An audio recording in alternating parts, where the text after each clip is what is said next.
Hello friends, welcome to DC training Pratapgarh Uttar Pradesh. दोस्तों, दस्तक, जी हाँ दोस्तों, दस्तक का मतलब है नॉकिंग एट डोर। जी हाँ दोस्तों, दरवाजे को खटखटाना। और दरवाजे को किस लिए खटखटाना? क्योंकि जो हमारी पब्लिक है वो जान सके कि संक्रामक या संचारी रोग किस प्रकार से फैलते हैं, उससे हम अपने को कैसे शील्ड करें, कैसे प्रोटेक्ट करें, कैसे अपनी हिफाजत करें। तो वो नुस्खे प्रशिक्षित जो स्वास्थ्य कार्यकर्ता हैं, चाहे वो आशा हों या आंगनबाड़ी हों, दोस्तों वो बिल्कुल घर पे जा जा के बताते हैं। लेकिन इस बार जो मोडस ऑपरेंडी, जो कार्यशैली है, वो बदली है। क्योंकि संक्रामक रोग के अलावा कोविड-19 वैश्विक कहर चहुओर दोस्तों फैला है। तो अब खटखटाना और किसी भी चीज़ को स्पर्श करना की मनाही है।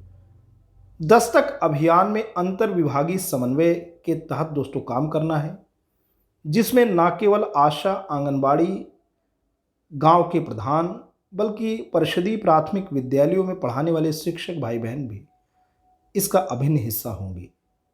तो आते हैं, देखते हैं शासनादेश के आलोक में इस दस्तक अभियान को कैसे हमें सफल बनाना है।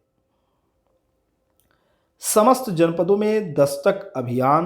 प्रदेश के समस्त जनपदों में दिमागी बुखार, कोविड-19 एवं अन्य संक्रामक रोगों के संबंध में व्यापक जन जागरूकता हेतु माह अक्टूबर 2020 में 1 से 15 अक्टूबर के मध्य दस्तक अभियान आयोजित किया जा रहा है, जिसमें प्रशिक्षित स्वास्थ्य कार्यकर्ता घर घर जाकर इन बीमारियों के बचाव तथा उपचार के संबंध में विभिन्न जानकारी देंगे।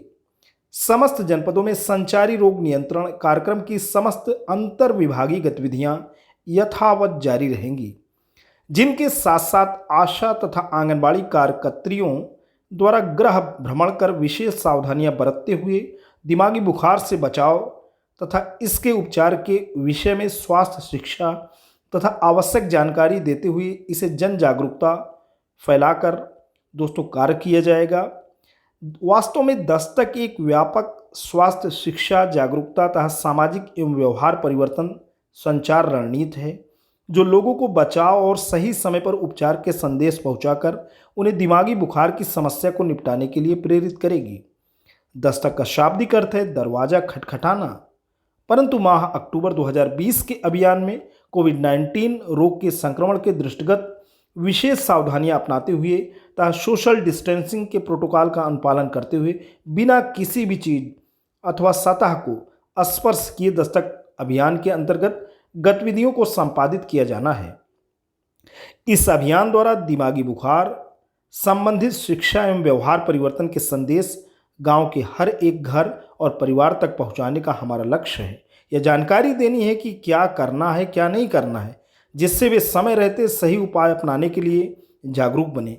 अभियान को प्रभावी बनाने में क्षेत्रीय कार्यकर्ता जैसे आशा, आंगनबाड़ी एवं एएनएम, स्कूल शिक्षक और ग्राम प्रधान की भूमिका अहम है।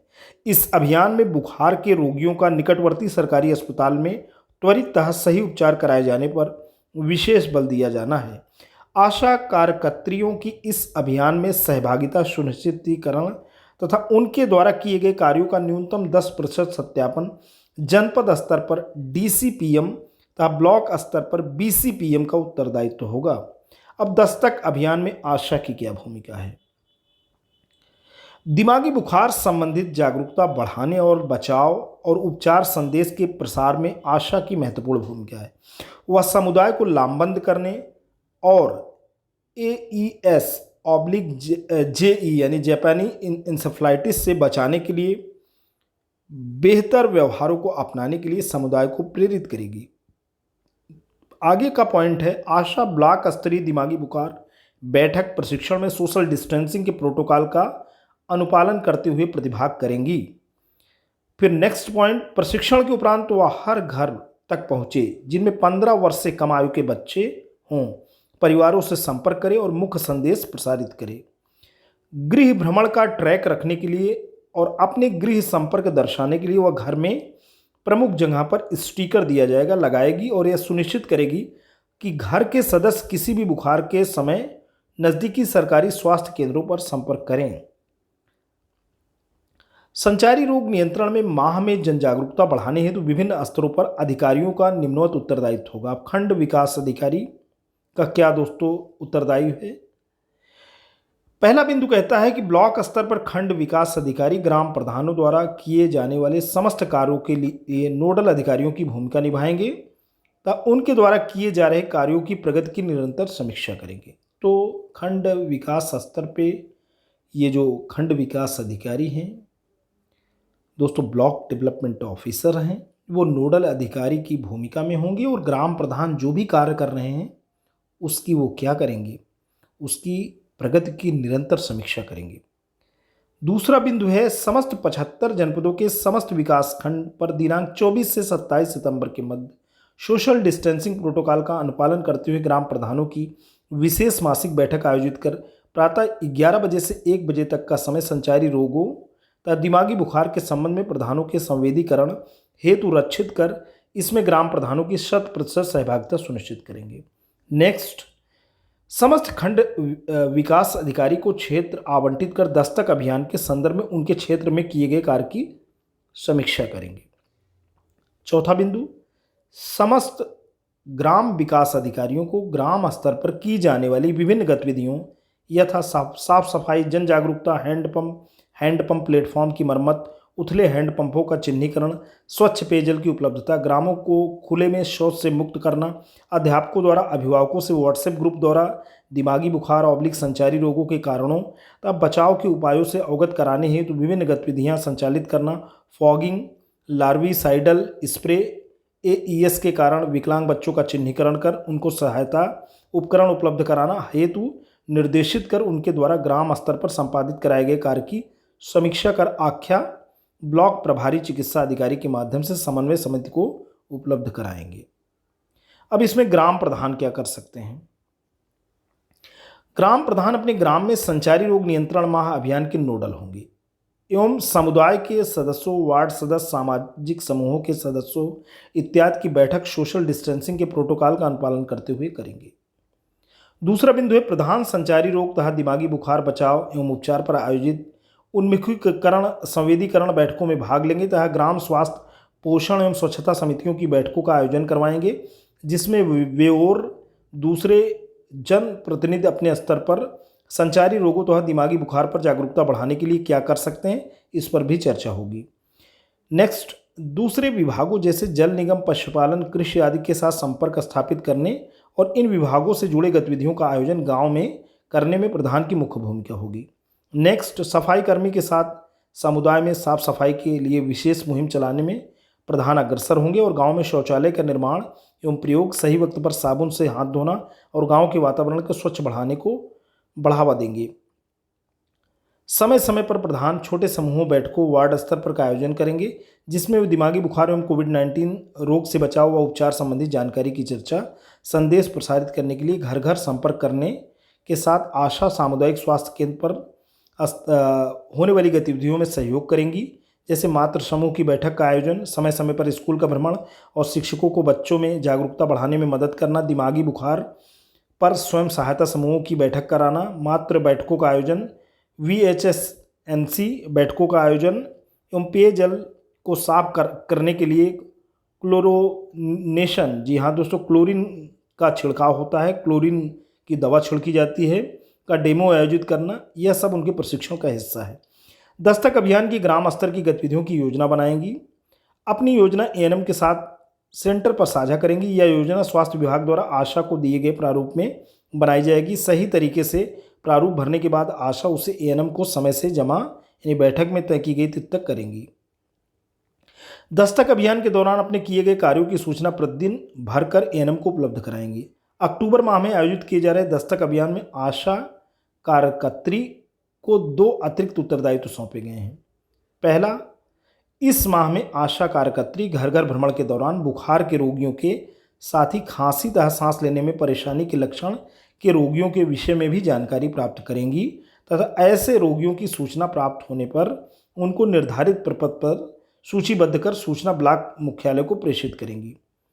नेक्स्ट, माह फरवरी से माह अगस्त 2020 के मध्य नियमित टीकाकरण के अनेक सत्र कोविड रोग के कारण आयोजित नहीं किए जा सके, जिससे अनेक शिशु टीकाकरण से वंचित रह गए। ऐसी स्थिति में यह आवश्यक है कि ऐसे सभी शिशुओं को चिन्हित कर सूचीबद्ध कर समयबद्ध कार्य योजना बनाते हुए इन सभी शिशुओं का नियमित टीकाकरण किया जाए। आशा कार्यकर्त्री माह अक्टूबर के दस्तक अभियान में घर घर भ्रमण के दौरान प्रत्येक परिवार में माह जनवरी 2020 से माह सितंबर 2020 के बीच नए जन्मे शिशु का नाम तथा पता अंकित करते हुए उनके अभी तक किए गए संपूर्ण टीकाकरण का विवरण निर्धारित प्रपत्र पर अंकित कर ब्लॉक मुख्यालय को उपलब्ध कराएंगी, जिससे यह आकलन किया जा सके कितने शिशु टीकाकरण से वंचित रह गए। माह अक्टूबर के उत्तरार्ध से प्रारंभ करते हुए माह दिसंबर तक कोविड रोग के प्रसार के कारण टीकाकरण से वंचित रह गए ऐसे शिशुओं का नियमित टीकाकरण कार्य योजना बनाकर पूर्ण किया जाएगा। इन समस्त कार्यों हेतु आशा अपने क्षेत्र की आंगनबाड़ी कार्यकर्त्री का सहयोग प्राप्त करेंगी। समुदाय के लोगों के साथ ये काम होना है और बुखार होने पर उन्हें सरकारी अस्पताल के लिए प्रेरित करेंगे। आशा एएनएम आंगनबाड़ी कार्यकर्ती आदि को उनकी जिम्मेदारियां निभाने में प्रधान सहयोग और सलाह प्रदान करेंगे। शिक्षकों की क्या भूमिका है? अभिभावक शिक्षक व्हाट्सएप ग्रुप बनाकर दिमागी बुखार, कोविड-19 एवं अन्य संचारी रोगों से बचाव हेतु रोकथाम एवं उपचार हेतु संवेदीकृत करेंगे तथा सुरक्षित पानी पीने, शौचालय का प्रयोग, खुले में शौच के नुकसान पर जोर देंगे। हर बुखार खतरनाक हो सकता है, दिमागी बुखार के कारण क्या हैं, बुखार होने पर क्या करें क्या ना करें के विषय में संवेदीकृत करेंगे। व्हाट्सएप ग्रुप के माध्यम से क्लोरीनेशन डेमो, पेयजल को उबालना, साबुन के हाथ धोना, शौचालय का प्रयोग करना इत्यादि। स्कूल प्रबंधन समिति के सदस्यों का उनकी मासिक बैठक में दिमागी बुखार पर संवेदीकरण करना। शिक्षा विभाग द्वारा पुस्तकों के वितरण के समय अभिभावकों को संवेदीकरण किया जाएगा एवं छात्रों की ऑनलाइन प्रतिस्पर्धा कराई जाएगी। दिमागी बुखार पोस्टर को स्कूल में प्रमुख स्थान पर प्रदर्शित किया जाएगा। शिक्षा विभाग द्वारा उपलब्ध कराए गए गतिविधि कैलेंडर के अनुसार गतिविधियों का संचालन होना है। इस बार कोविड-19 रोग के प्रसार के दृष्टिगत लॉन्च हेतु उद्घाटन समारोह नहीं किया जाएगा। जन सामान्य में अधिकतम प्रभाव के लिए सभी गतिविधियों का व्यापक प्रचार प्रसार किया जाए तथा दिनांक 1 अक्टूबर 2020 को अभियान प्रारंभ किया जाए। समस्त सरकारी कार्यालयों में विभागाध्यक्षों, विद्यालयों में अध्यापक, नगरीय निकायों में कार्यकारी अधिकारी तथा ग्राम स्तर पर ग्राम प्रधान द्वारा पर्यावरणीय तथा व्यक्तिगत स्वच्छता एवं रोगों से बचाव हेतु सभी आवश्यक उपाय अपनाने हेतु जागरूक करें। कृपया उपर्युक्त निर्देशानुसार कार्रवाई करने का कष्ट करें। भौदी श्री राजेंद्र कुमार तिवारी जी, मुख्य सचिव, उत्तर प्रदेश सरकार। तो दोस्तों आज के लिए इतना ही। ये वीडियो इन्फॉर्मेशन अगर आपको अच्छा लगा हो तो आप इसे लाइक कर सकते हैं, चैनल पे कमेंट कर सकते हैं। लेकिन अगर आप डीसी ट्रेनिंग प्रतापगढ़ उत्तर प्रदेश के इस खूबसूरत यूट्यूब चैनल पर नए हैं, पहली बार विजिट कर रहे हैं, तो प्लीज़ इसे सब्सक्राइब करें। जब भी आप सब्सक्राइब का बटन प्रेस करते हैं, बराबर से एक बेल आइकन आता है, उसे प्रेस करें और चैनल को सब्सक्राइब करें। Thanks for watching and listening. This is Ajay Prakash Dubey signing off.